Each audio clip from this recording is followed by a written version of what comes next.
Hey, everybody, welcome back. It's Tuesday, June 15th. Cliff and I are here today with our guest, David Pakman. David is an Argentine-born, which I didn't even realize until I was looking at this a minute ago, American progressive political commentator. He is the host of the YouTube, Twitch, talk radio program, The David Pakman Show. And just to give you a sense of how well that show is doing, I believe David's got about 1 million or more followers on YouTube for his show. So David has really made an incredible impact. David is also, again, I'm like forgetting my David Pakman history here, but David is an immigrant or one-time immigrant. His family, he was born in Argentina, Buenos Aires, immigrated here when he was a kid, which is why your English is so good, because my mom immigrated from Greece at 8, and her English is perfect, but some people still hear an accent, but otherwise I don't, and it's also flawless English. But does anybody ever hear an accent with you or not? Never. Okay, because you were here at 5, so you really were able to nail it. Yeah. Nice. But with your Are you parents, fluent in Spanish too? Oh, I am indeed. Excellent. But you spoke Spanish at home, I'm guessing, and you still nailed the English. Interesting. Just because again, the Greeks, I can tell you, it's funny you'll meet Greek Americans who basically have a little bit of a Greek accent. And I've met them and gone, oh, where were you born? Cincinnati. I'm like, no, but like, and literally. We actually have lots of Greeks here, dude. Our chili is based on your heritage, John. Chili? Really? Yeah, it's Greek. Oh. The Greeks who settled here did their whole thing. I'm telling you. Greek chili. Okay. Wouldn't be as hot. Anyway, so David, thanks for joining us. Pretty much, our show is always just the topics of the day. Going through your Twitter feed, it's you've been kind of on everything we've been on. But I'm curious first, and I'd said this before the show, just to ask people kind of what is your political philosophy? And let me just tell you, I think Cliff and I, in talking about this, had a supposition that you were to the left of us. And now I'm kind of wondering from reading your feed if you really are. What are you, David? I don't know. I mean, Cliff and I have hung out a little bit, and some of the things, each other from back in the day. Some of the things I've heard him say make me question that. No, I mean, I don't know. I consider myself basically in line with Northern European social democracy in terms of economic perspective, in terms of a lot of foreign policy stuff. To probably cut to what is right now kind of most prevalent in the splits within the left that are taking place. I don't play coy with any of the authoritarian strongmen that some on the left are sort of toying around with right now. You won't hear me defend Putin. You won't hear me defend Assad. Gee, who could you be talking about? You won't hear me. You won't hear me defend Nicolas Maduro or Xi, or deny what's going on with the Uyghurs. I mean, I don't get involved in any. But can I say something along those lines, David? I mean, no further. I mean, do we even consider them on the left anymore? I kind of feel when you get to the point where you're defending authoritarians who've committed genocide, for lack of a better term. I mean, what's going on with the Uyghurs is genocide. What Assad is doing. I mean, I think there's a bunch of people that many of us thought were on the left, and maybe they were at one time, and they've either changed due to profit motive or belief or whatever. I mean, I don't know. That was what I would say. You're legitimate. You're really the left. I don't know that they are. Well, Does that make sense? The reason that it makes total sense. The reason I hate to just start saying you're not on the left and you're not on the left is people also do it to me. You get a toaster. You get a toaster. Sorry. People do it to me when I fail to say, for example, the Israeli-Palestinian conflict comes down simply to Israel is bad. And that's it, right? Like I don't, that's not my analysis. And then people say, you're not really on the left then. And so I don't want to participate in the same type of gatekeeping that I'm the victim of, in a sense. Okay. And I want to be very clear though, like, I don't believe in the gatekeeping either. I do think that when you get to a point where you're sort of supporting authoritarians and what they're doing, I will gatekeep that. I think we can disagree on, should the minimum wage be $15 an hour or $20 an hour? Should we have fought back in the day for marriage?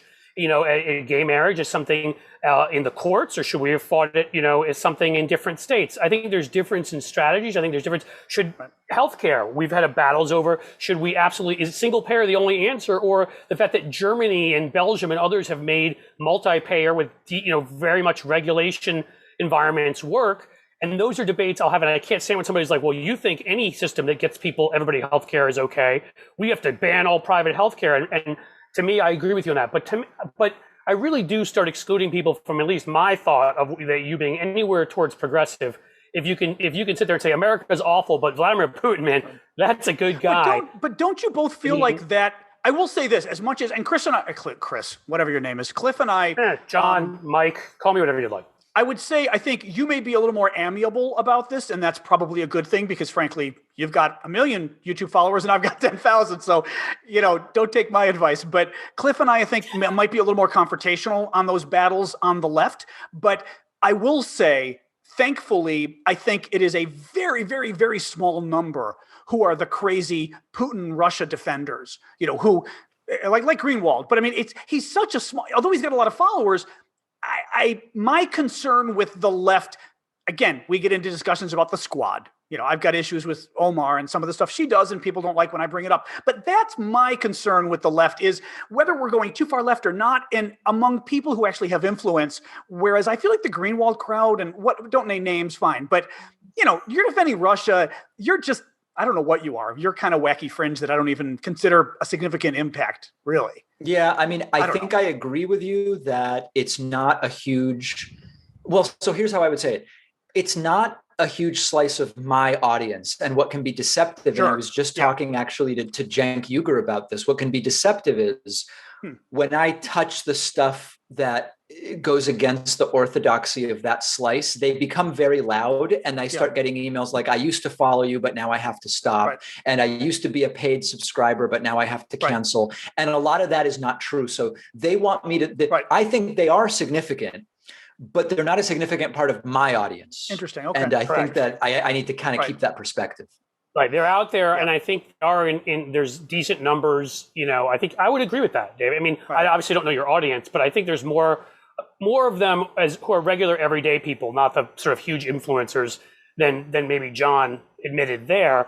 But at the same time, I mean, clearly just from what you just told us, the kinds of stuff you're talking about, because John and I also have what I would call nuanced, and I try to bring context to everything we talk about. It's easy to demagogue about stuff. It's easy to say, oh, well, this is all this way. That's but it's the same thing. Like Israel and Palestine is one of those things too, where I try to bring context to that argument of where there's wrong on various sides and where there's right, and I get yelled at for it.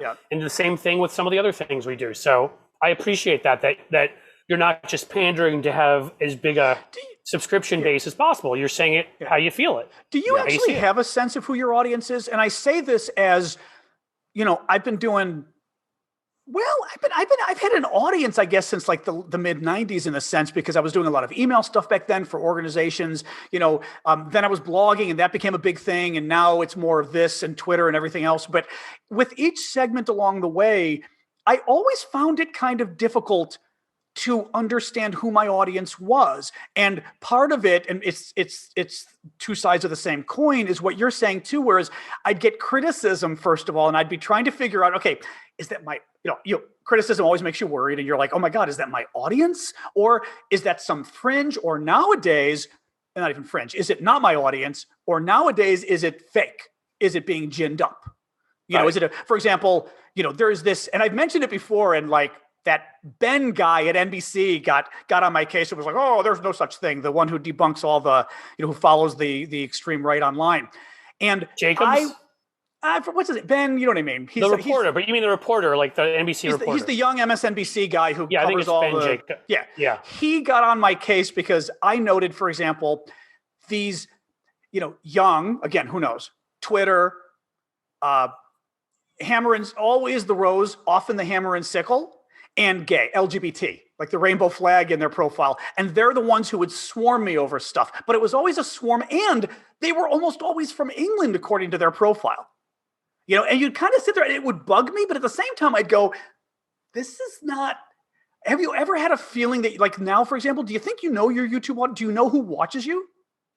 I mean, I think that the tougher thing about YouTube is that it's really easy to just like snipe on by and very quickly leave a bunch of comments that make it seem as though you have a bigger presence than you really do. So I tend to go more by the emails that I get, where if someone really takes the time, I mean, some of them are horrible and some of them end up, forwarded to the FBI. But for the most part, the email, somebody who's going out of their way to find my email or contact form on my website and send an email, I feel like that is more thoughtful than just like someone leaving 10 comments really quickly on YouTube without giving it much of a second thought. And that might be the first time they sort of ever heard of me. The people who call into my show, et cetera, I think that the relationship with like someone who listens to my hour podcast every day, I'm going to listen much more to that person than to some random person with a username that's all numbers on YouTube. So I think in that sense, I do have an understanding of who the audience is. And, it's mostly pretty progressive people, primarily between 25 and 55, who are relatively well educated. I don't think there's any big shock in terms of who the audience is. Right. Yes. It's like probably often who you'd see at a Warren rally or I mean, I'm guessing not just Warren, you could go to Pete Buttigieg. I wasn't trying to sort of pigeonhole, but yeah, the kinds of like, I think, mainstream left. Right? Yeah. And I mean, listen, I supported Bernie in the primaries and a lot of my audience is Bernie, but where some people got mad at me was when I said, listen, guys, Bernie doesn't have the votes and Biden on paper has a totally respectable platform given what Obama was and given what the alternative is. And I'm voting for Biden. Like I just was very upfront with my audience relatively early. That angered a lot of people. So you weren't sort of going for the Jimmy Dore thing? No. Oh my God. No. No. Just kidding. I'm sorry. Yeah. I shouldn't even make those jokes. I'll get you in trouble. Well, but I'd say you sound like a political realist, which I like because, again, it's interesting. You're a political realist who doesn't approach this with animus is the combination. Because I think Cliff and I try to be realistic. Look, we've got our views. We tend to be, Cliff's New York, I'm Greek, Chicago. So like we both are kind of out there with our views. We talk fast. I talk, just we are what we are. But and I'd just add quickly, John, moving to the Midwest and living in Cincinnati now for a decade, there's a whole new sort of layer of perspective that I actually didn't have as an East Coaster. So we all try to learn with life. But I also, I really don't want to cut you up, but I think it's important to say what I like about this and what I like about you, David, is that I don't do that kind of gatekeeping except for off to the extreme, that I try to say a lot of us can be good people that are liberal-minded, progressive minded, whatever you want to say. We may disagree on some stuff, but that doesn't mean I have to demonize you. I go after some people. I do. I go after Glenn. I did today, but I do it when I think that they're operating in bad faith. You know what I mean? And when you seem to come in good faith and say, hey, I just disagree with you on this. Well, that's what it's supposed to be about. Medicare we're supposed to have those conversations, right? That battle over Medicare. Sorry, Cliff. Go ahead, John. You go ahead. The battle over Medicare for all during the primaries drove me nuts. Because I was watching this and I'm like, first of all, the esoterica of it drives me crazy. I mean, if it's your issue, of course, you've got to get into the esoteric details.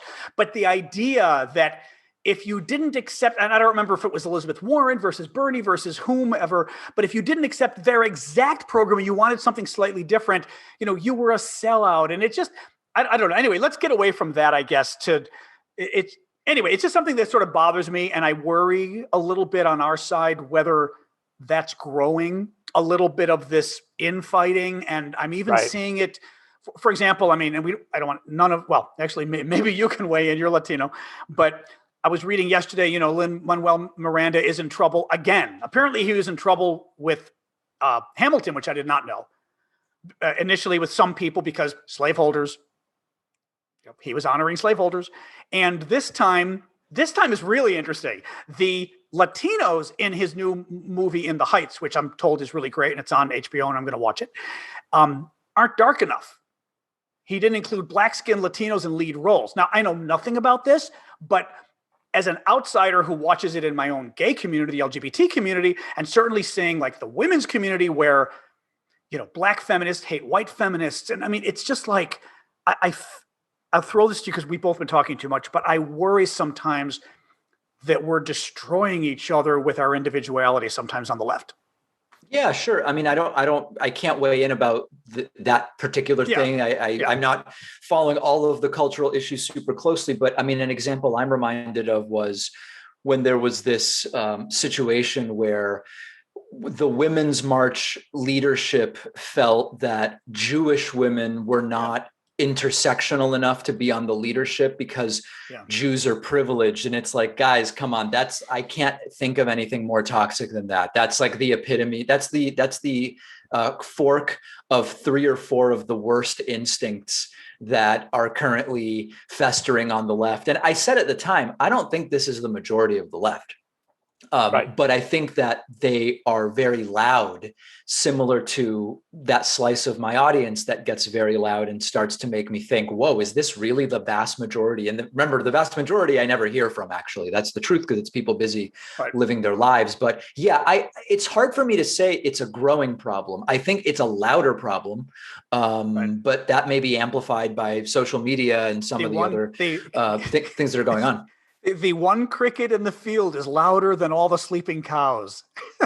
Right. It's some adage I heard years ago, and I'm maiming it a little, but I loved the concept of, because it's frankly, Cliff and social media only amplifies that, as we know. Yes, that's what I mean. It's what we do for a living to some degree, Cliff. You know, I mean, when on our political side, or our political consulting side, is how do you amplify voices and sometimes make them seem louder than they are? That's what the internet is in many ways. Right.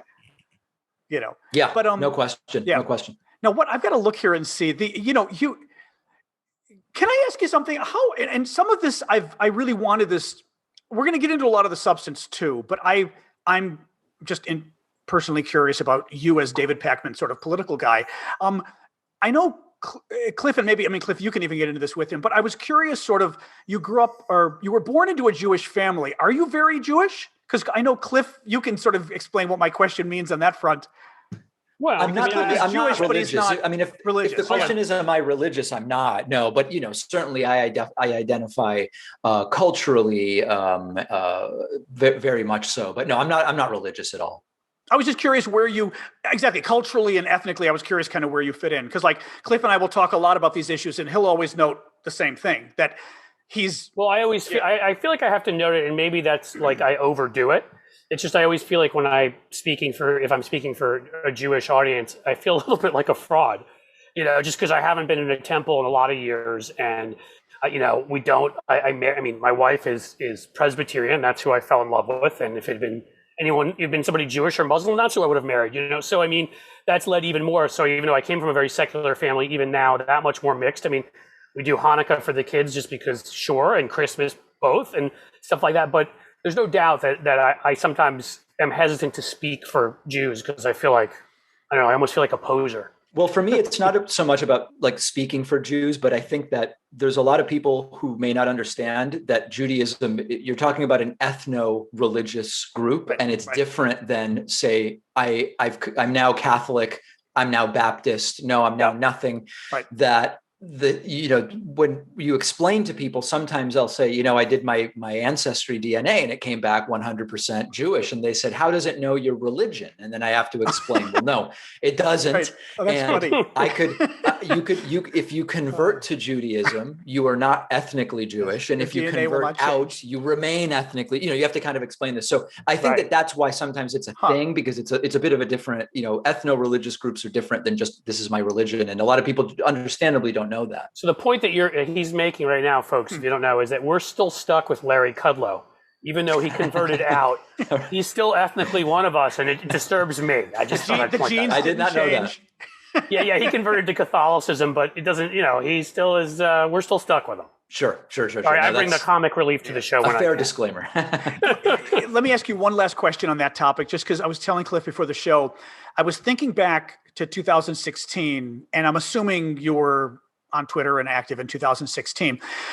All the neo-Nazi alt-right trolls that we were dealing with back then, and Twitter was not dealing with, and really horrific stuff, folks. I mean, we're talking, I even received it, God, and I'm not even Jewish, people sending you not just pictures of Auschwitz, but they would send, there was this one meme of a cartoon drawn of an oven, and they would put your face in the oven. And I mean, just horrific stuff. And Twitter wasn't doing nearly enough. And at the time, Jonathan Weisman, who probably was the New York Times bureau chief, I'm thinking at the time, talked about getting off Twitter, and he may have actually gotten off Twitter, but he also wrote an opinion piece in the Times, which was fascinating for their lead political writer to do. They don't really write opinion pieces, talking about how he never really felt Jewish growing up. He's Jewish, but literally it's his ethnicity that he didn't give a lot of thought to. So I think even in that sense, he wasn't super Jewish, even ethnically, and how everything that happened to him on Twitter that year with the neo-Nazis and everything else and Twitter ignoring him for the first time in his life, and I'm paraphrasing a little here,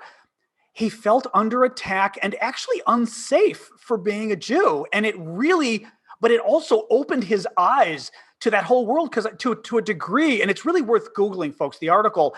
I think the article, the premise is that he almost was thinking that we were, in a post-anti-Semitic world, in the same way that sometimes we think a post-gay world, where, homophobia is done, at least for the gays. In the 1990s, we thought we were post a lot of things that have all come back. Yeah.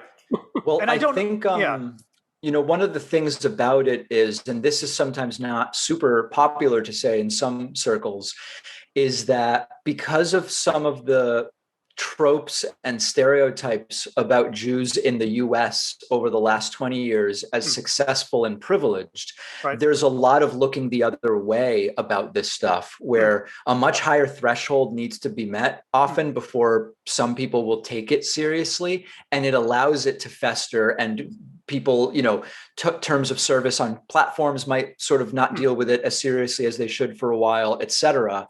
And it's sort of like a vicious circle of the tropes themselves make it so that it's taken less seriously. And as a result, it grows even more. It's like a feedback loop. Yeah. And I think people don't get on some level, and this is where I can say, this is where I do feel Jewish, is when you see, there's that Italian soccer player, for example, who wrote something, and because he's higher profile, it was out there. He plays for the New York Red Bulls, the professional soccer team in New York, and I think he's Jewish, and background, name, and his own. And a group of kids walked up to him on the Upper West Side and started yelling things, and at him, anti-Semitic comments. And I grew up in New York City, and to me, almost that was shocking, because it's hard imagining that happening. But you start seeing these stories from around the country.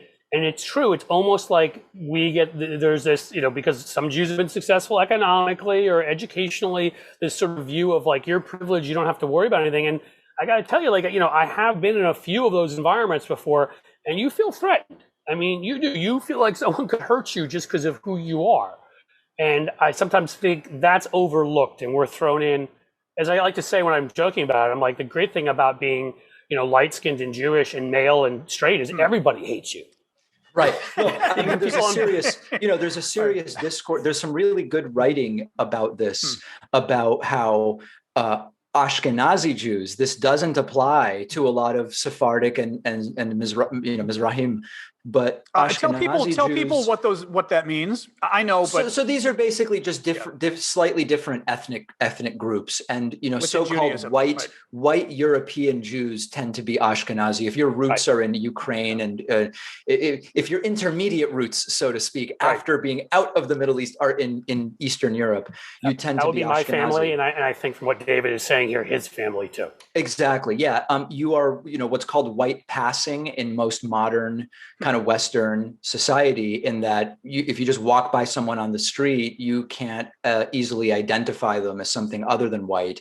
That plays a big role in the kind of invisibility of anti-Semitism in some circles, because it's very easy to just say, well, passing you on the street, you look white, therefore there's really no conversation to be had here. But part of it is what Cliff's talking about, which is you can still be in these situations where you realize that you actually are being targeted, but nobody can tell that it applies to you necessarily because of how you look. It's slightly better, but it doesn't necessarily make it not a problem. And I'd say, actually, in some ways, you end up hearing a lot more. You do, because people don't have their guard up. Exactly. They don't know. Interesting. The interesting thing, when John brought up sort of aspects of it reminded me of the United Kingdom.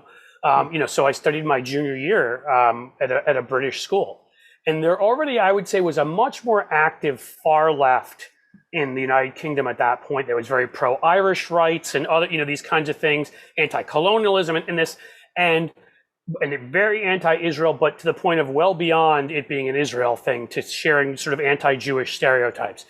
And that has grown, that part of things in the United States, and I've seen more of it since. At least my college campus, that didn't really exist.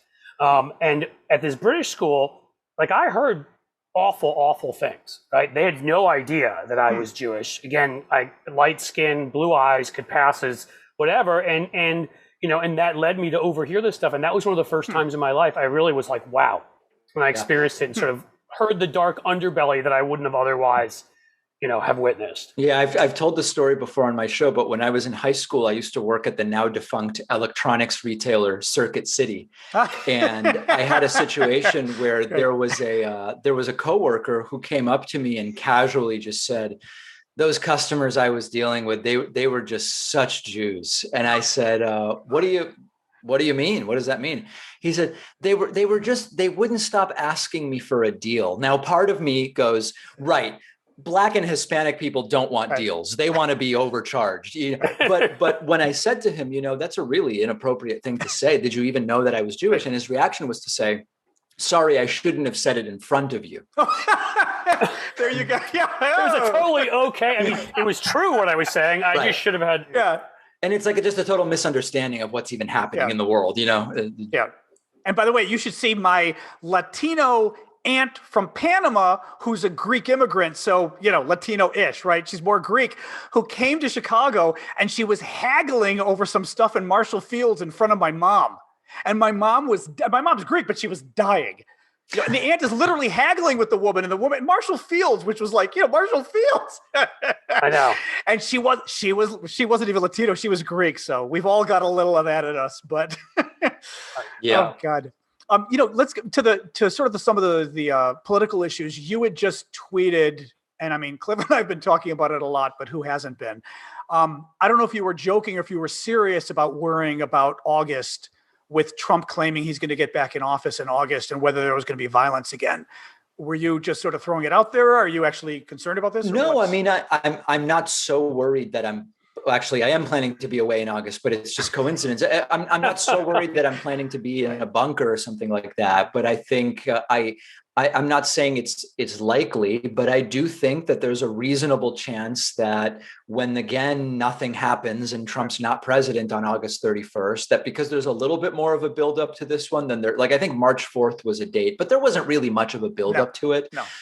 With the reports now from the New York Times, Washington Post, and the National Review about Trump is telling people this about reinstatement, and it is more of a thing. And you've got them, Mike Pillow out there doing who knows whatever he's doing, et cetera. Right. I think that there's a greater chance. Also, it being summer, maybe that will sort of add to it to some degree. I have some concern about it. Yeah. Do you think that's the intent? Well, wait, Cliff, let me ask him this real quick though. What I mean is, go ahead. I feel like if I were Trump, if I were on the right trying to gin people up, I would want them to keep getting disappointed. I would want to keep doing what they did on January 6th. I would want to keep pulling the rug out, Lucy pulling the football, not because they'd get pissed at me, but they'd think, oh, we got screwed again, right? You're keeping the grievance building. We know Trump won after doing all the, the audits in Pennsylvania. Well, Pennsylvania, they want one. In Arizona, they're still doing a fake audit.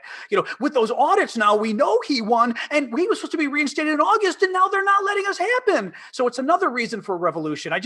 I worry because I think it's not only a potential side effect of what they're doing. I think it's it's not the glitch. It's the, whatever the expression is. It's a feature, not a bug. Yeah. I mean, I think if eventually what they're going to get to is, hey, none of that stuff worked, so we really got to vote in 2022.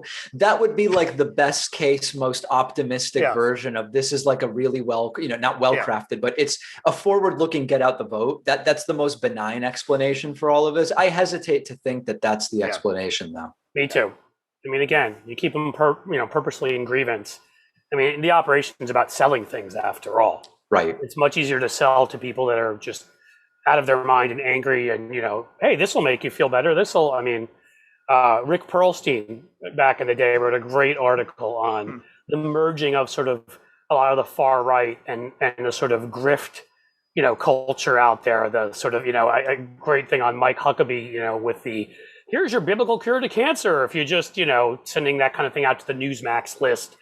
And so I always think of it from the economic perspective, and Trump is more almost transparent about that than anybody else, not on purpose, but you can tell like it's about money, right? So I think that it's going to be constant. Right? I mean, they've got nothing to lose doing it. There's very little downside. And, it's clear Trump wants to be the kingmaker for 2022. If he can start being the person who's also kind of divvying up donations and saying, I'll support the correct Republicans and tell you which are the ones not to be supported. And if he can get some wins in 2022, and if people like Marjorie Taylor Greene, Lauren Boebert, et cetera, get reelected, if they run for reelection, I don't know if they're all running, but I assume they are, it strengthens Trump's case for 2024, if that's something that he's interested in. And at minimum, it's something to raise money on from gullible people. Right. Trump is actually going after I say real quick, he's going after the Pennsylvania folks now too. He's trying to get the state officials who didn't support, I guess, the fraud audit or whatever. Now he's trying to basically hurt them in the next election, but whatever. What were you saying, Cliff? Well, I was interested in David's take sort of as an analyst. We've talked a lot about, like, if you could call it the Joe Manchin, Kirsten Sinema problem on the show here. Again, I try to leave my anger and passion out of it because I have moments of getting quite angry at Joe Manchin. But I try to do this from a sort of political perspective, just do an analysis of their different cases, right?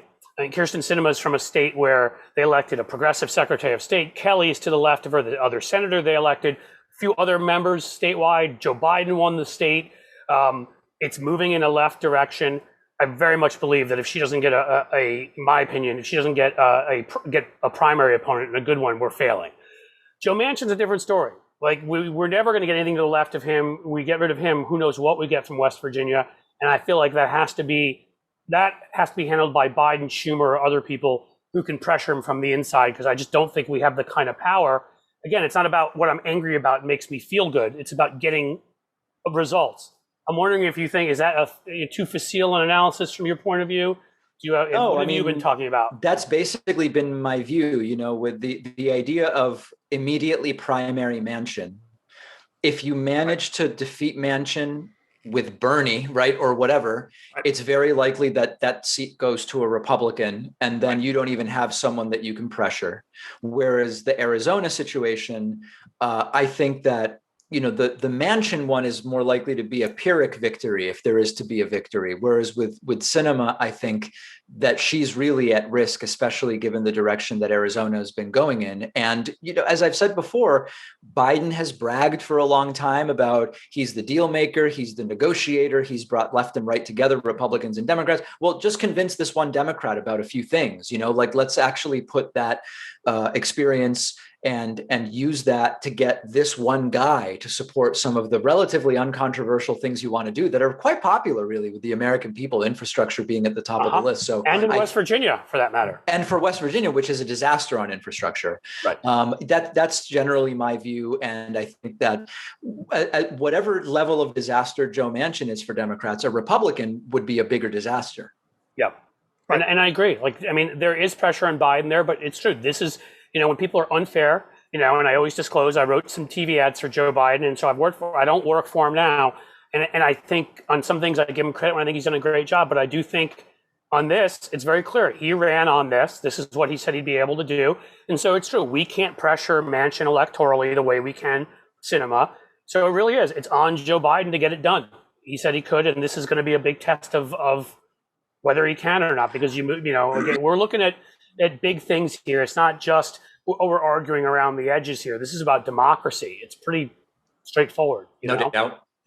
As a Bernie primary supporter, how good a job has Joe Biden done? Well, I think that the rollout of vaccination has been phenomenal, essentially. The best understanding we have right now is that he was handed essentially nothing from the Trump administration. Right. And now basically vaccination in the US is the envy of the world. I know people from Argentina coming to Miami to get vaccinated. Now they're allowed to. At one point they were doing it surreptitiously. Now I guess Miami says just come show, show up. I think that's been fantastic. COVID stimulus, He got it done within a few months. I know that there were some people who said, well, he said he would do it right away and he didn't. I mean, I think 3 months is reasonable for how the federal government moves. 2.5, 3 months. I think that was really good. There are certain things, a lot of progressives are furious with Joe Biden on, like, he hasn't yet done student loan debt forgiveness. I never believed he cared about that issue. I never thought he was going to do any forgiveness. So I'm not let down in the sense that I just never thought that was really going to be something he was going to pursue. Right. He doesn't like the issue either, clearly. I mean, there's criticism that he hasn't yet done the public option, on which I say, let's wait a little bit. I think we've got to allow some time. But I do think that by October 1st, there has to be some additional big legislative accomplishment to point to in order to start the 2022 period, which will probably start in January, with like a case that you should elect more Democrats if that's the case that he plans to make. So I think he needs infrastructure or something else by October 1st. We had Paul Begala on, and Paul said he thinks August is when it starts, the next election season. So he felt by August, we've got to sort of get everything done. We're going to get done. That's even more aggressive then. Yeah. Well, and again, maybe you have more of a sense on infrastructure. I keep reading sort of conflicting things. 1 minute they're stopping negotiating, next minute he's agreeing with them. And I would argue again, like, I always felt like if he can get a good bipartisan deal, get it, right? You said you're going to run on that.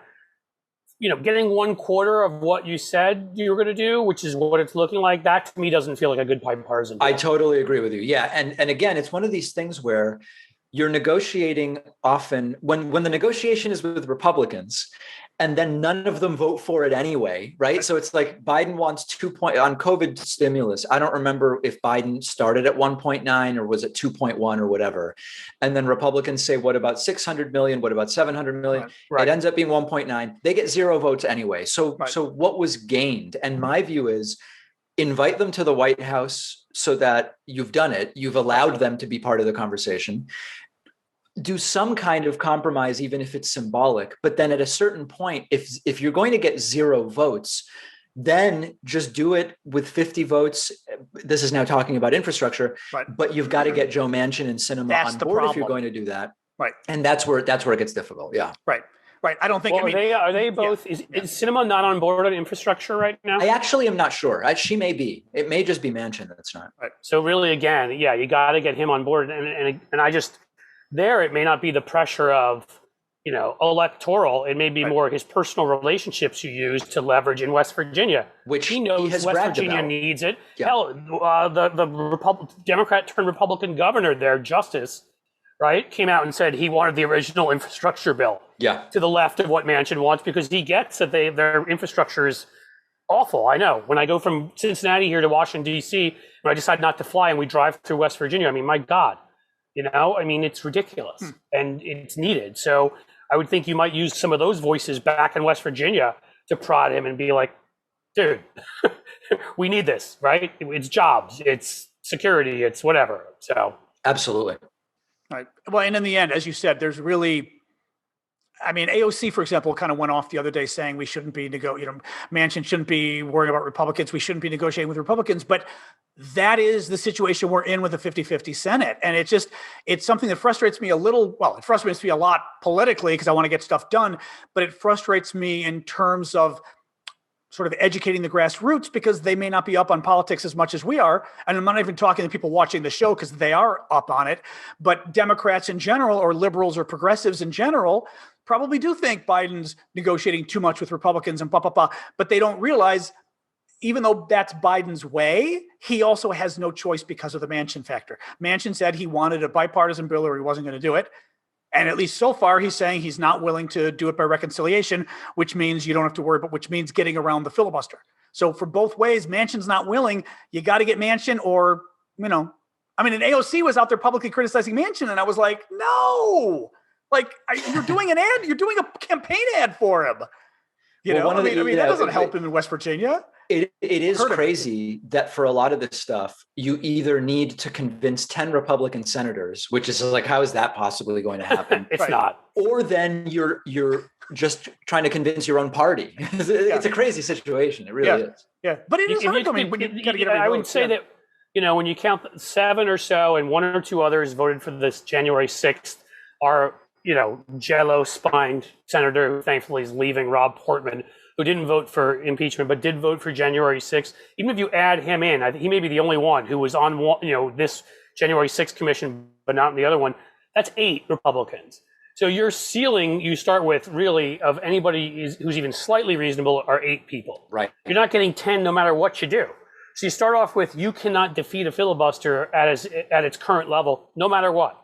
You know what I mean? And that's why it's ridiculous. Yeah. Right. But I do think David, again, David did make a good point, which is like on some level, Biden ran on that he was going to be able to bring people together.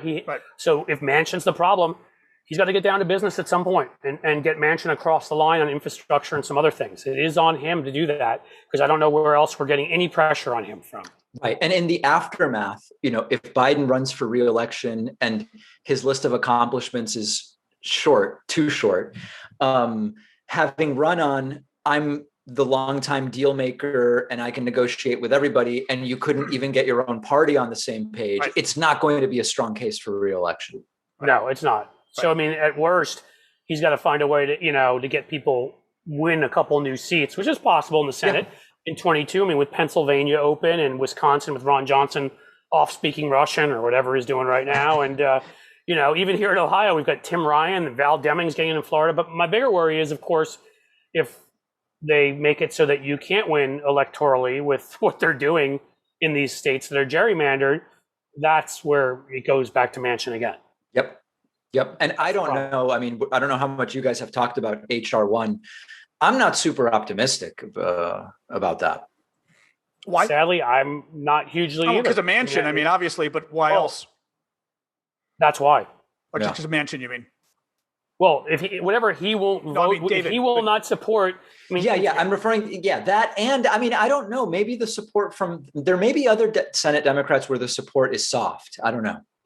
Okay, but even so, they need 60 because it's voting. Right. He won't overturn the filibuster. Yeah. So he said that Lisa Murkowski has already agreed to vote for it. Wonderful. Right. So we have 51 votes. And maybe, Susan Collins will frown her way into voting for it and we'll get 52. Right. And there's maybe in any normal world, 1 or 2 others that are even gettable. Did you see what McConnell did last night? Oh, you mean about the Supreme Court or something else? He said if there's a vacancy in 2024, he'll do everything he can to prevent Biden from filling it. Yeah, wait, and then he got asked, what about 2023? 2 years before the election, and he said, we'll just have to wait and see about that. Right. So he wouldn't even commit. Of course. I know, of course, but this is why I feel again like we don't take it to them the way they take it to us. We just don't. Right. They wouldn't even, first of all, I will say this, as much as I'm sympathetic to the Manchin problem, meaning, what do you do with the guy? They'd know what to do with the guy. They'd cut the guy's balls off and stick him down his throat. They metaphorically, they'd find a way to deal with Manchin, Well, what I've said before is I'm not for, quote, stooping to their level in certain ways, which includes, lying in the way that they sometimes lie, or criminality, overthrowing democracy, for example. Yeah, exactly. Right. But on certain things like, hey, here's a way we could crowbar something through. Right. And, but maybe next time they get a chance, they'll hold it over our heads. What does it matter? Look at what McConnell's now openly saying he might do. Yeah. In those areas, I think it's just whatever the method is to do it, you just do it. Right.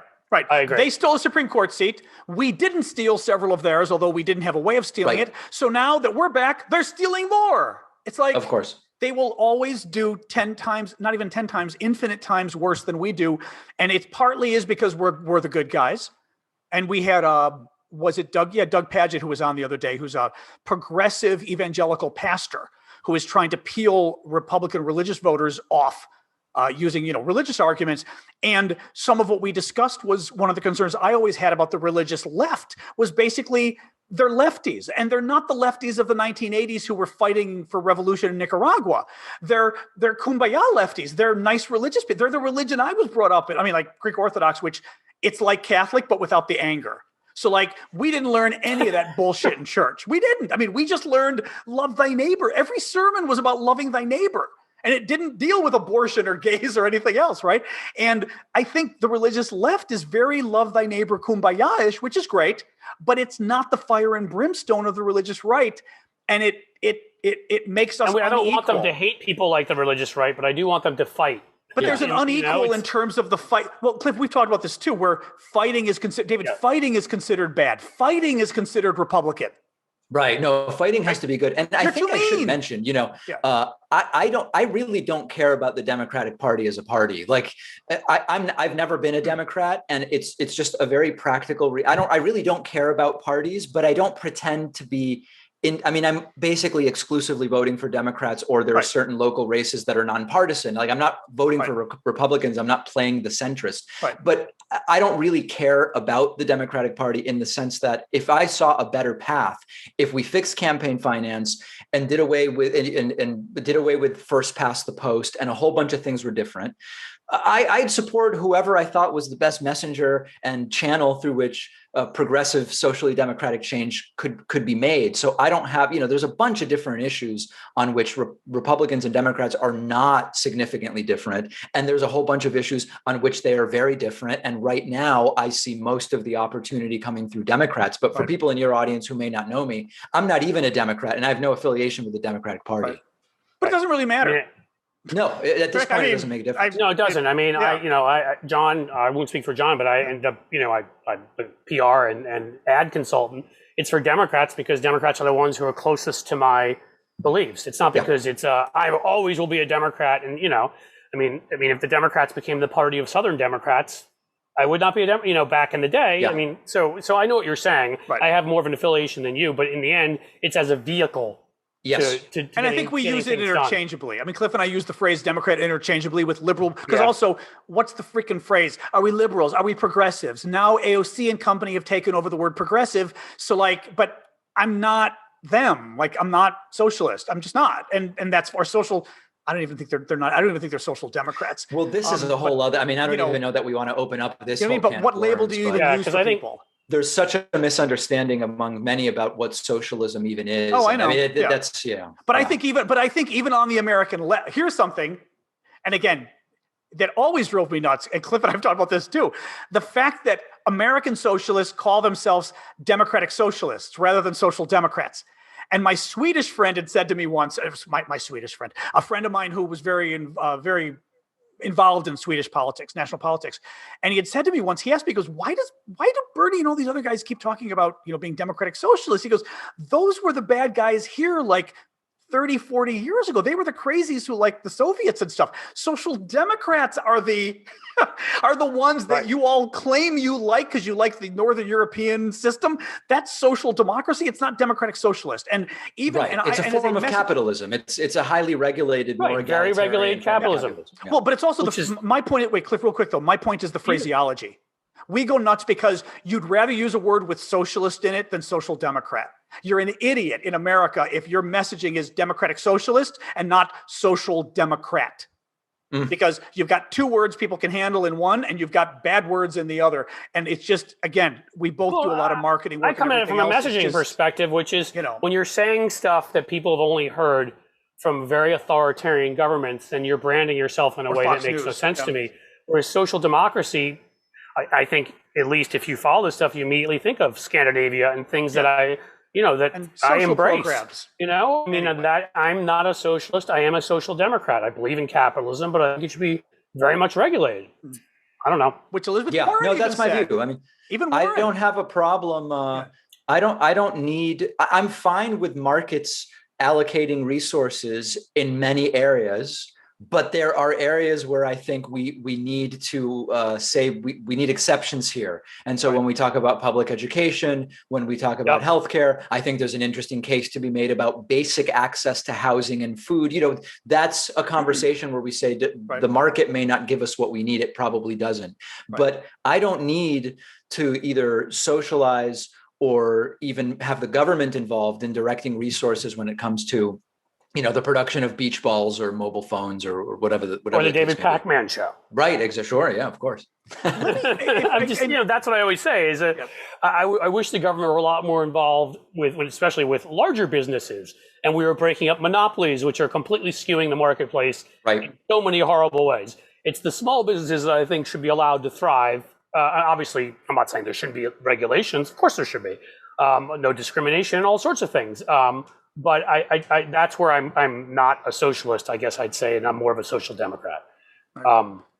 But I think in the end, David, you and I would probably not be as far off as you think we would be. No, I don't think we'd be that far off. Yeah. And Cliff, I don't know if you've got any other substantive questions. I shouldn't say substantive, but a political question. And I wanted to maybe end with asking David, and this may be too obvious of a question that it's too hard to answer. What is the secret to your success on YouTube?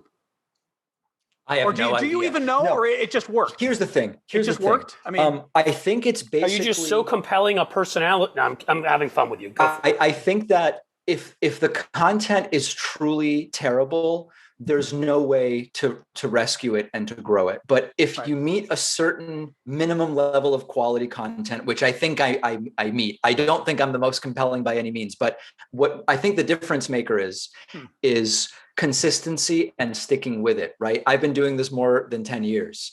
And now we have almost 1.5 million subscribers. Right. But after our first year, I think we had 7,000 YouTube subscribers. And a lot of people would give up at that point. Because you've been doing YouTube for 10 years with your show? Yes, indeed. Jesus, in fact, 12. Okay, that's impressive. A lot of people would say, I've got 7,000 subscribers. If I just add 7,000 a year, I'm not getting anywhere. But the point is, that's not how things scale. That's not how things grow. So the biggest bummer for me is a lot of people come to me and they, ask me for advice about what to do. And the first thing I say is, you're not even producing content reliably yet. You need to first figure out, I'm doing X number of hours or videos per week or whatever, and then do it for 5 years and see where you are.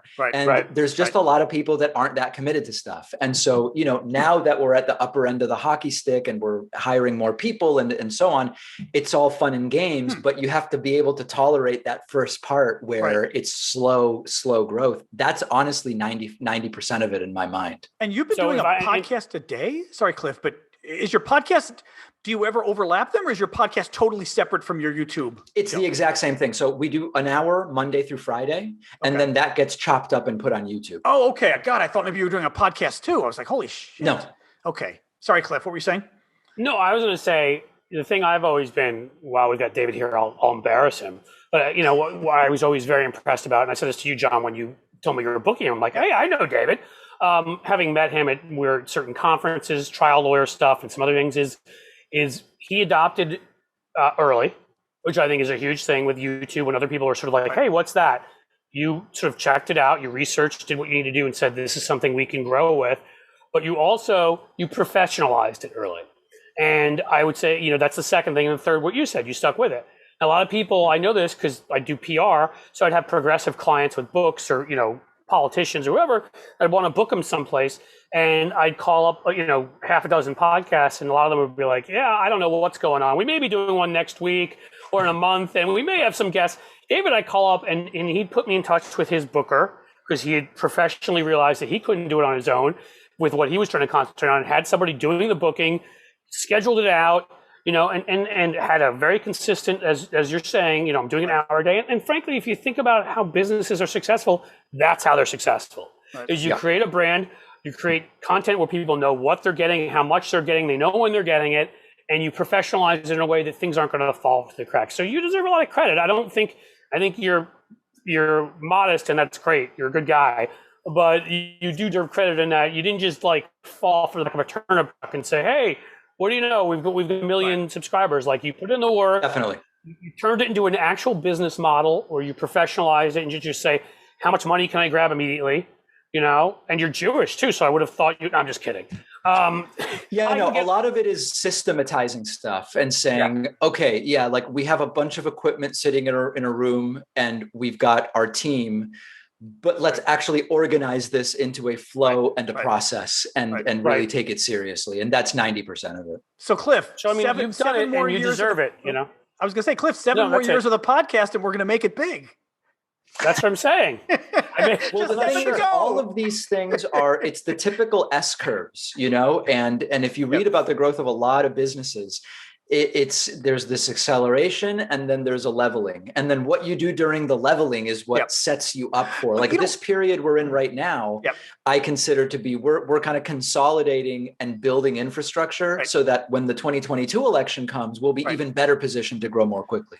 Let me ask you, and I don't mean to turn this into a whole masterclass, but having said that, it's interesting to me, and I think it would be interesting to people. If you're going to get into this, and I think this probably applies to, TikTok, anything else you get into as well, doing video or podcast audio as well, although podcast a little different with just audio. But do you have to go as professional as you have? You in essence have a studio. And I think even for me, that scared me to some degree. I mean, Cliff and I doing our stuff, right? We've occasionally we tape this, of course, and I'll put it up there. But I find when we put our taped stuff up there, it does okay. I mean, our video, unless it's Mary Cheney, by the way, Cliff, Mary Cheney's the one that people really like. And it's the one that YouTube always limits the ads on Mary's stuff. Interestingly. No, you mean Mary Trump, don't you? Mary Trump, not Mary Cheney, Mary Trump. Sorry. I haven't talked to Mary Cheney. Yeah. She wouldn't come on. No, I mean, here's my view on that. I always think if I have the option of doing something today that I would call a 7 out of 10, or spending the next 4 months and starting in 4 months at a 9.5 out of 10, I would rather start today at a 7 and have 4 months of data 4 months from now. Interesting. I would always prefer that. It's the one thing I really learned in graduate school and business school was the push cart method, which is don't spend a year signing a lease for a huge restaurant before you know whether anybody wants the food. Just put a food cart out there next week and start building. So you really only need, a Blue Yeti microphone, which is $130, and $160 Logitech Brio camera, and for $300 you can start putting stuff up on YouTube, and before you know it, you might have 500 subscribers, and then you build off of that. Right. Yeah. That is interesting because I will say, although I think the internet, honest to God, we really could do a whole broadcast on this at some point because I think it is really interesting. The blogging in the 2000s, right? Which, I had one of the big liberal blogs. And what was interesting about that was it changed as I was writing it because I started seeing it wasn't in a bad way. It wasn't like I said, hey, what the hell? The money's here. Let's go that way. It was more seeing what people liked and what they maybe weren't into. And all of a sudden I started blogging about my orchids because people liked it. And so all of a sudden it got a little more personal. And it was sort of, it's the same thing happened when I was at Children's Defense Fund. I'd started doing a lot of online advocacy for them. This was like the mid 90s when things did not exist like that.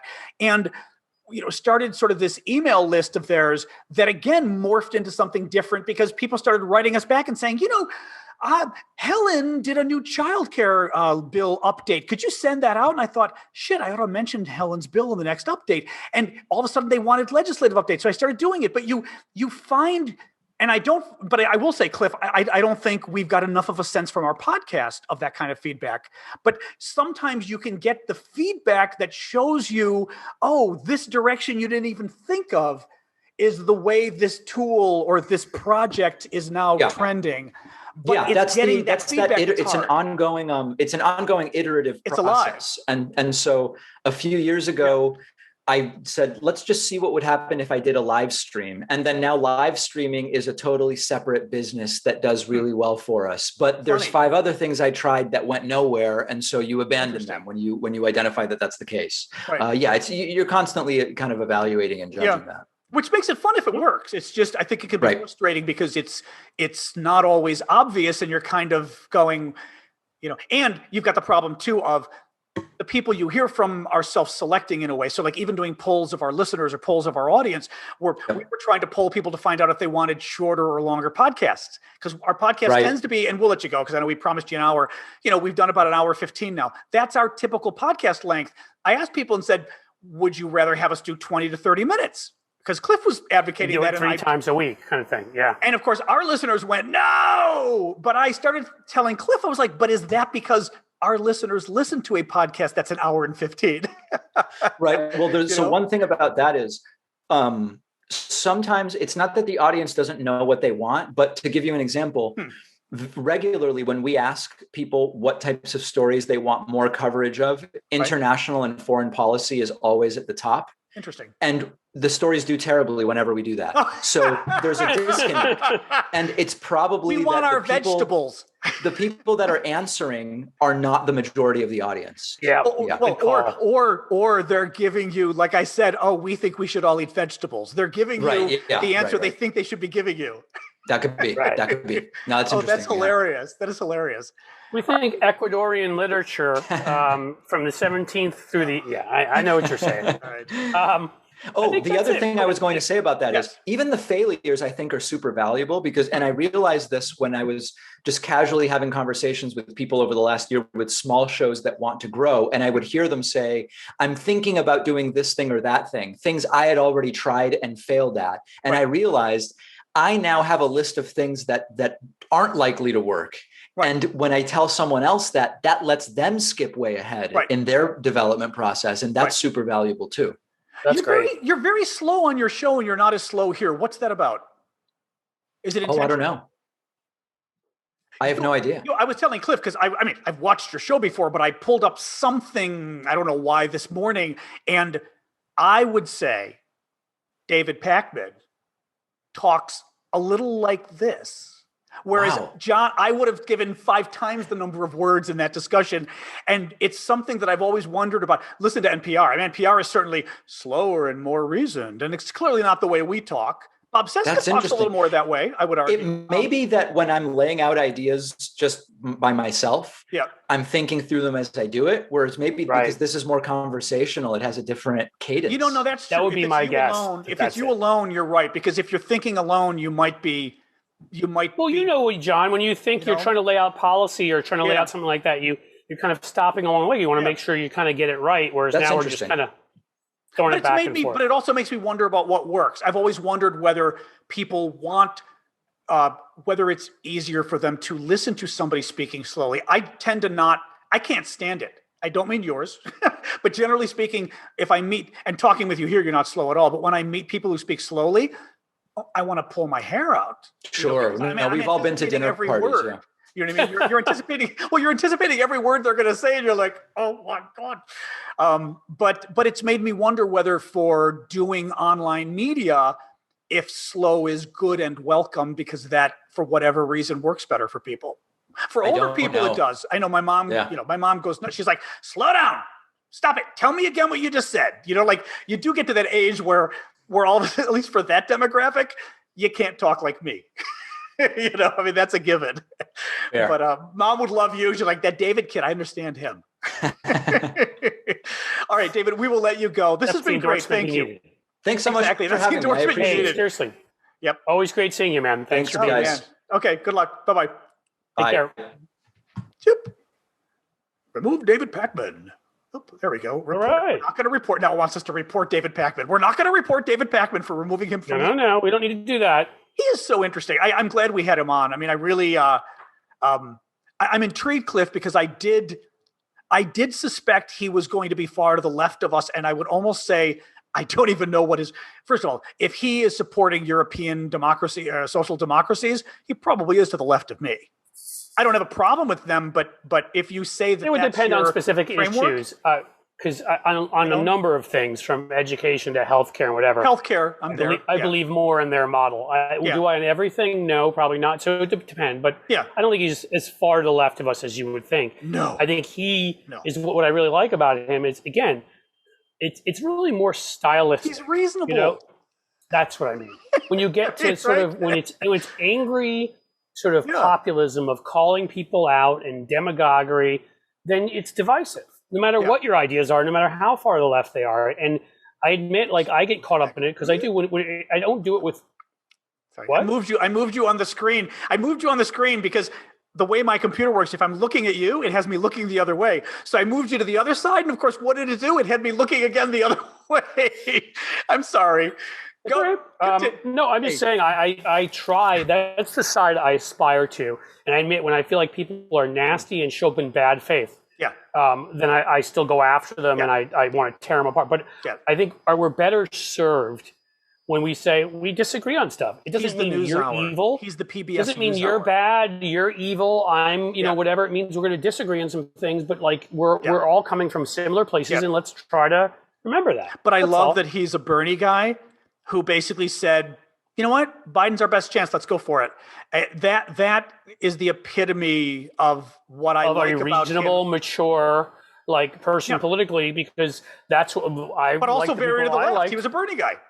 Yeah. Right, but if Bernie had been our nominee, I would have supported him. Yeah, you know, like it's looking at something, you know, reasonably and saying this may not be exactly who I wanted, but it's better than the alternative. And the best way of getting what we want now is this. And then, but it's a very, but it does. And we'll see. I'm going to see. Maybe I'll even break this show up a little bit because I think it is interesting to me to hear him. Guy, we could do a masterclass with him on how to. You know, I know some of you listening may not care what makes his show work, but I think, God, there'd be a big audience out there that would love to hear David Pakman's tips for what makes things work online, because it is very mystical, I think, to some degree. You know, I think we found that ourselves. Even Twitter, Cliff, right? I mean, Twitter, I found my Twitter followers increased a lot from 2016 to leading up to Trump's election, like that year, they quadrupled. So during the Hillary-Trump fight, and then they stagnated, and they've been stagnated since then. And it's weird. It's like hard to know. Mine shoot up sometimes, then stop. Then they, you know, I don't know. You know, but I think it's gotten more. I almost wonder whether it's gotten more difficult to understand the ebbs and flows on social media of what people are really thinking, what works. You know, it's a very. Anyway, it changes, but I agree. I think it takes a lot of research and a lot of effort, and it's very hard to understand. Yeah. Anyway, I like him. I wish he were closer by. He's a lot of fun. Yeah. Well, David Pakman, 2 thumbs up. Exactly. And I don't think there's much. I think we covered it all. All right, guys. Today's Tuesday. I don't think we've got a guest yet for Thursday. Listen to me. I know we do for the week after, but I'm not sure we do for Thursday. We can tell people we've got Representative Richie Torres is coming back next week. Yep, he was awesome. That'll be very good. Actually, we can have that conversation with him. That will be interesting when you're talking about In the Heights. He's Afro. I don't know if he wants to get into it, but I think maybe he at least knows what the discussion is between light and dark-skinned Latinos. Because he jumped into the Israeli-Palestinian conversation, where a lot of people would have hidden under something. So I think he's the type to not shy away from talking about kinds of things. Right. We'll see. All right, guys. We'll talk to you on Thursday-ish. That's right. Yep. Talk to you soon. Bye. Take care, guys.